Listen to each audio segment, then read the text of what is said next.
Hello, everybody. It is I, your friendly neighborhood INFP, and welcome back to another episode in which today I shall be talking about the INFP stereotypes. I did manage to find a list of more stereotypes that I may not have known or considered, but I'm just going to start off with the first one, which is every INFP is a big crybaby, or INFPs in general are crybabies, or INFPs cry a lot. No, why could they say that about me? Oh, what did I do to offend? Really? Really? In most cases, while INFPs may be prone to um, tears or can, end up crying, it's not usually around people, and it's only if something extremely upsetting has happened. We don't cry at the drop of a hat. Sometimes we can cry tears of joy like every other human being. Sometimes we're sad. Usually we'll be bawling if like a really sad scene happens to a character in a book, in a movie, and whatever. And usually it will always be alone. More times than not, you generally won't see an INFP cry, at least not that I know of. Unless a big fight has gone down and where tensions were high, that might be a place where an INFP might um, end up crying, but not like uncontrollably. It's just they wouldn't be able to hold back their tears. They just, might not scream. And by that point, they'll probably revert, find as fast a way possible to be on their own so that they can control themselves and, put their feelings into place and move on. So there's that. Next one, let's see here. INFPs are very opinionated. This one's actually true. We INFPs are very opinionated, and there's a lot of times when I'll come across things, and this also like depends on context, and usually only when it comes to something that an INFP values or cares about, or has been raised up with, and thus has become part of their moral core and their value system. And they'll be very opinionated about things and can be seen due to this as being very black and white. I know in my teenage years, in my 20s, and all of that, I was very opinionated about many things, and I would often be in a lot of, I'll admit it, online arguments about things I highly did not agree with. Now, maturity, I suppose, has set in where I usually just bite my tongue, even if I disagree with what a person is saying. If it doesn't hit a value system too hard, or if it is something that I can let pass to not cause conflict, I'll generally try and rein it in. So it depends on context, how bad it is, just how opinionated they feel towards something, and just how much they may disagree or agree. So that is another thing. And you'll see actually a lot of INFPs spreading their opinions about things they have a great deal of care towards or thoughts on. Let's see here. Next one, very artistic. We can be, not always, but we can be. There are INFPs who are very artistic. I personally am more of a writer. I'm not a drawer, so to speak. Of course, because I write the script to the comic. I write other stuff. I write poetry. So that way, I guess you could say I'm artistic inclined, but I'm not like the artistic inclined where it's you're a really good artist, if that makes sense. Next one, Daydreamer. Yes, 100% yes. INFPs are the ones who will hit daydreams in the drop of a hat. You could be talking to an INFP and they'll be listening, and then something in what you said or something in what the INFP noticed, whether on you or around you, will cause the INFP to get lost in thought and then completely forget everything that you just said.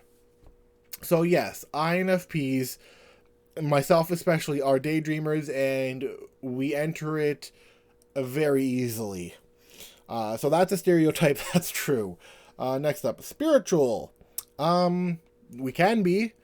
Not all INFPs are necessarily spiritual. I mean, I know I'm a Christian, so I guess you could throw myself into the whole spiritual thing, and I do believe that there's a whole lot more into the universe that meets the eye that science can't explain, and would be absolutely silly to expect science to explain everything that cannot be explained, especially since we have not discovered as much as we think we have. So yeah, I would say that I am on a spiritual level because, due to being a Christian and all that, likes to read. Also true, although some of my reading material, my books have piled up, so I have 8 books that I need to get through that I've been pestered about by my family. But I do enjoy reading. It's not that, it's just I've been reading so much other stuff that those books have kind of been placed on a backlog. So to put it in perspective, I've read over 500 books. Yes, I did count the one time, and then after 500, I just stopped. And I was really bored one day in high school, okay? Or rather, during my high school times, I was really, really bored, and I was curious as to how many times I'd read books. And yes, I would count books that I had read multiple times. So the total count did come to, my estimate was over 500. So yes, I very much do enjoy reading. It's just I may not get to certain books as fast as some would like. Next up, binge watches TV. Also true, especially if it's a show we really, really, really, really, really, really, really, really, really, really like.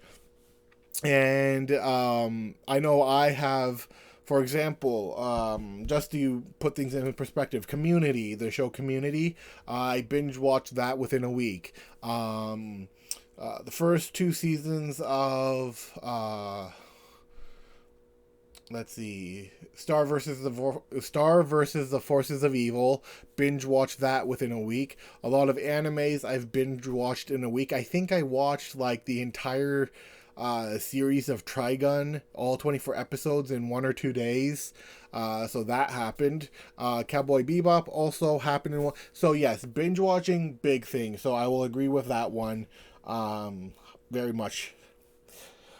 Next up, wanting to be special.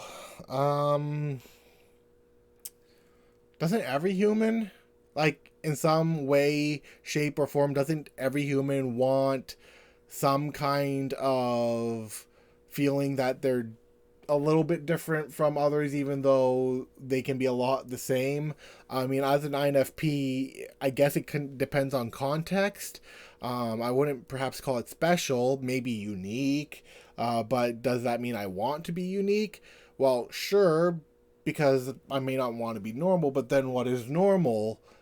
And then if all the other people are unique, then where do we, it's a complicated situation, so I can't really say yes or no, because it's yes, but it's also a no depending on the level of thought you're going down. The best way I can put it. Needing a lot of alone time, but also a lot of attention. I do have a lot of alone time, like more so than I'd perhaps want. But then at the same time, when I'm with other people, perhaps due to being an introvert and perhaps not being interested in things that those people are, I don't know. I guess it depends on the context. I do want attention, but I don't want that attention to necessarily be on me. I want it to be on my words, the things I've done, how I've helped people. I want it to be more, I guess, on my works, my legacy, or what could become my legacy, rather than necessarily, oh, look at me, pay attention to me. It's like, no, no, no, what do you think of this? And then, of course, I'll awkwardly take compliments about people who, from compliments from people who, compliment me. But, usually those times I get very flustered and blushy, so it's not. I get less so with my work because it motivates me to do more. I remember one time in Australia when I was 20 to 21, there was a kid there I met who was in, I believe he was in either middle school or high school, like just beginning high school. And he saw that I wrote poetry. And he got really inspired and he loved reading my poetry, and he commented how much he loved reading my poetry, which inspired me to finish my entire 80-page little booklet that I had of poetry that he of course read because he always wanted to see more, and that inspired me. So when people tell me they want to see something specific, want to see more, want to see something, that inspires me to do it, because I'm like, yes, let's do this thing. And I get excited and I want to do it, and I brainstorm and I come up with ideas, and it's so exciting, and so in that way, yes. Next up we have let's feeling get in the way of judgment. This can be true. In a sense that depends on what the subject is, how much the INFP cares towards it, how much it hits the value system. With this, the INFP's judgment can be clouded if there's no one to kind of like help them rein them back. So usually these times are dangerous when no one is on the INFP side, and so when they're about to do something, this is like where impulse control and other stuff and arguments and bunch of stuff happen, is that the feeling will get in the way, and if there's no one to stop them. I remember one time when I was getting a Xbox 360 from a friend back in high school, and I'd worked for it, and I was like making decent amount of money at the time. And at this point, to thank him for then like giving me his PS2, I wanted to give him an Xbox 360, which completely baffled him. So before I continue on with the story, I just want to say that INFPs are the 10 times who will, if you do something nice for them, they can have a tendency, especially if you're their friend or close to them, they have the ability, they do have the tendency to want to pay that back tenfold. Mostly because they enjoy doing it, mostly because that's how thankful they are, mostly because there's this joyful feeling that like, oh, I can pay you back in such a great way to show how much I am thankful for what you did in the past. So yeah, an INFP has a tendency to do that. But anyways, continuing on with the story. So he was a little confused as to why I was buying him an Xbox 360, and I told him literally the only reason I was doing it is because he gave me his PS2, and I was super thankful for that. And so we were getting that, and then I asked whether or not I should get Jack and Daxter, although I think it was just called Jack at the time, or might have been called Jack and Daxter. Anyways, those games. And he's like, well, they're on sale and whatever. And he's like, oh, well, you have those games, you enjoy them, I'll get them. And he goes, if your picture was in the dictionary, it'd be right beside impulse. So that is a thing that can happen, where feeling can overtake a person, whether excitement or whatever, and their judgment in that moment may not be the best, and that can be sometimes good, sometimes bad, but it will happen quite frequently. I'm looking at it more on the both sides, on the more positive and the negative sides. Melodramatic. I suppose some of us can be. I don't think I'm one. Am I? I don't really cause that big of a scene that I'm aware of. I don't.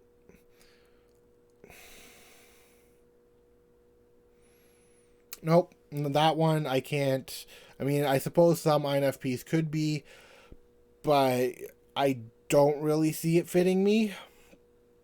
Um, Loyal friends. This is actually a nicer list than I've seen previously. This is a decent list. I like this list.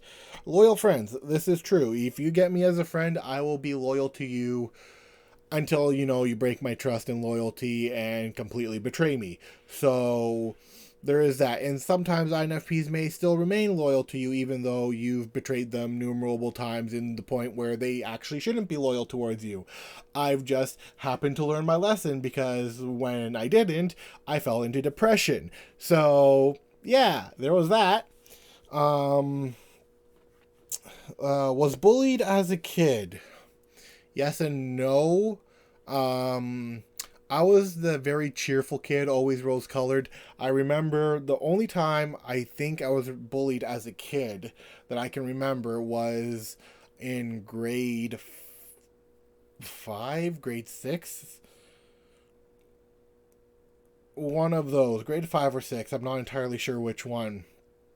But um, that was when I felt a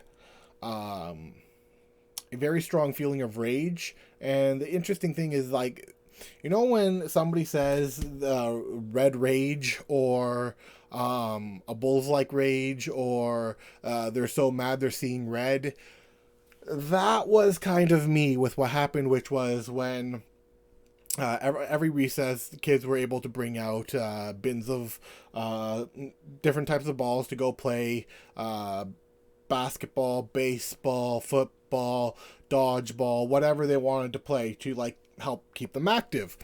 And so they had decided, people who I thought were my friends, who I thought liked hanging out with me, even though I was the weird kid, they had decided to surround me and start whipping me with baseballs, footballs, basketballs, and all sorts of nasty little things, in which, yes, I did start crying, but those tears were more out of the rage and hurt I felt, rather than, being sad. I could barely distinguish friend from foe at that point. I believe, I want to say 10 or 11. And so what ended up happening was the one person I could trust, he's trying to bring me to the principal's office, and the other kid who was part of the whole bullying thing came and touched me, and I turned around. I couldn't see the person who was guiding me. I couldn't see my surroundings. I was, as an 11-year-old, pissed. Like, so if you have never seen an INFP mad, it's not a pretty sight. Like when they're truly mad, because when the person who was, part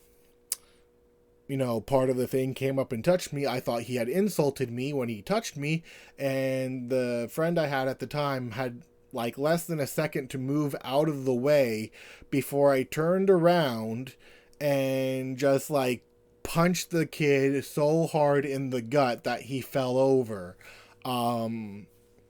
Of course, I couldn't control myself, but once again, I was literally taken over by rage. And this, of course, goes back to the judgmental areas. So that is a story of bullied. And then I guess in the teenage years, people didn't really want to pick on me physically, so they opted to more name calling tactics, which teenagers and kids are ought to do. Self-absorbed. Some, I suppose, if they're super unhealthy, can be, but I don't think I'm that self-absorbed. I mean, I can be at times, I suppose, but so can every other human. So I'm not sure what to make of that. Naive. I was very naive, and I still am very naive towards certain things. People still call me pure, which is a little bit annoying. And so I would be more on the side of, I guess that would be true for me, naive, because I used to be very naive. I'm not so naive anymore, I'd like to think, but yeah, that used to be me. Depressive also used to be me, but there were like a whole lot of circumstances that happened that caused that to come about. So there is that. The underdog. There was a time I considered myself that, not so much anymore. In fact, underdogs kind of annoy me now. Mostly because a lot of underdogs I've seen in television tend to be really, really, really, really stupid, and that pissed me off. Hate sports. This is not true. I do not like watching sports, but I don't mind playing sports. So, and sports I enjoy playing are like things like tennis, baseball, basketball, soccer, volleyball.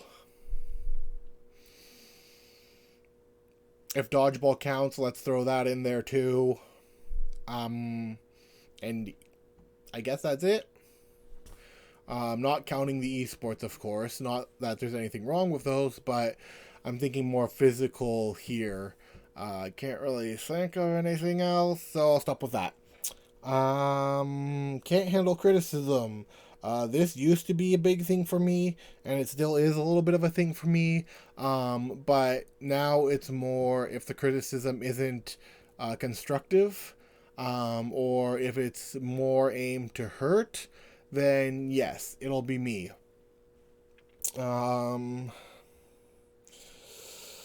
Nonconformist. This depends on the situation. I can be very nonconformist, but I can also be very traditional depending on the situation. Like every Thanksgiving and every turkey day, ha ha ha ha. Every Thanksgiving and every Christmas, it's always turkey, mashed potatoes, or what the Finns call perunalaatikko, which is like a potato casserole. And so it'll be like at Christmas, it's like turkey, ham, and we always do that whole traditional thing. And there are certain other traditions that we do. So we can be nonconformist, and there are things that I'm definitely nonconformist towards, but I can also be traditional as well. It really just depends on what we think of it and how much we like it or value it. Doesn't like labels. Now, this also depends because if an INFP is self-aware enough and aware of the things around them, they will understand that literally everything in the world has a label. Your name is a label. What you do is a label. Your title is a label. Your Mr., Mrs., whatever is a label. Like everything that we are is attached to a label. So to not like labels is kind of dumb, but I can also kind of see where they're coming with from this, but I also see it as kind of absurd. So yeah. Next up. Cares a lot about justice and equality. This is very true. More so than you would think. And I'm not talking about the MRA or feminist movement. I'm neither of those, by the way, just throwing that out there. But I do support true equality. I do not want to see one above the other. And no, I'm not getting into that argument. Do not even try it with me. I refuse to step into that because that is a very messy ground in which I used to battle frequently, and I do not want to go back there. So fair warning. But I do care about like a true balance, true justice, true equality that isn't trying to so much one up each other, if that makes sense. Like everybody has their place and everybody is fine with the place in which they are in, and one isn't tearing down the other. Next up. Has Tumblr. True. That's actually where our comic started, was me being on Tumblr, finding the artist, and then, history was made. Social anxiety. Some of us can, and I suppose I have it because I'm shy, and being socially anxious is part of being shy, but it's not like terrible where I can't go outside or talk to people. So, to a degree, I guess. Smart but doesn't like school. Yeah, this is true. That's true.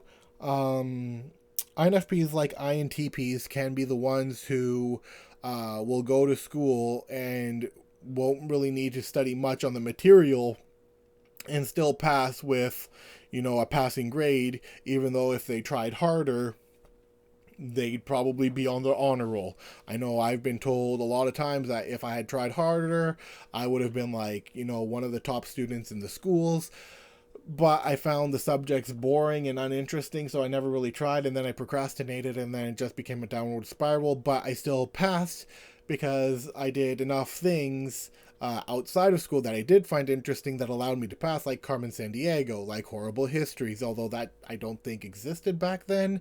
But like Carmen Sandiego and other such shows, I think there was like one on Greek mythology and all that. Anyways, I did my own things outside of school that I found entertaining, that helped me learn, that gave me passing grades. And not just like horrible passing grades, I'm talking like above 70. So I guess C's and B's. Um, Non confrontational. Yes, this is very true unless a value has been hidden. Um, we generally enjoy being peaceful, but we don't always go towards that route, especially if there's something we highly don't disagree with. For an INFP, the phrase "them's be fighting words" can be very true. Let's just put it there. Uh, Geeky. I am very geeky, I am very weird, and I'm very nerdy. I'll take that. Always distracted.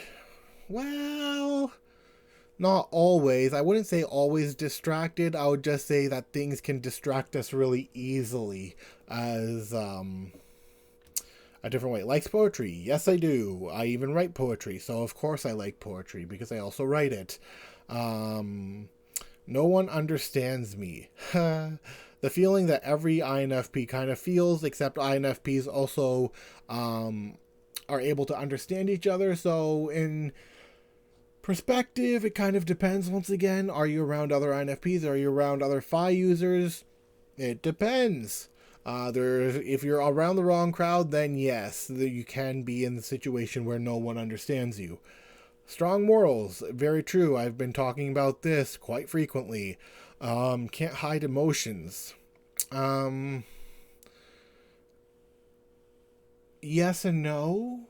This one also depends on context, and it depends on how much of an emotional um, thing has happened and how much the emotions are heightened. Because for an INFP, if emotions are a little too heightened, then yes, those emotions will show, but they won't tell why they're feeling that. They won't, explain what's going on. They'll just keep it to themselves.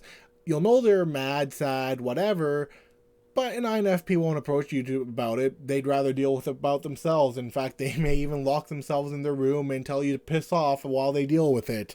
So, yeah. Memes. I've started to. I have started to, so I can't deny that. Likes animals more than people. I mean,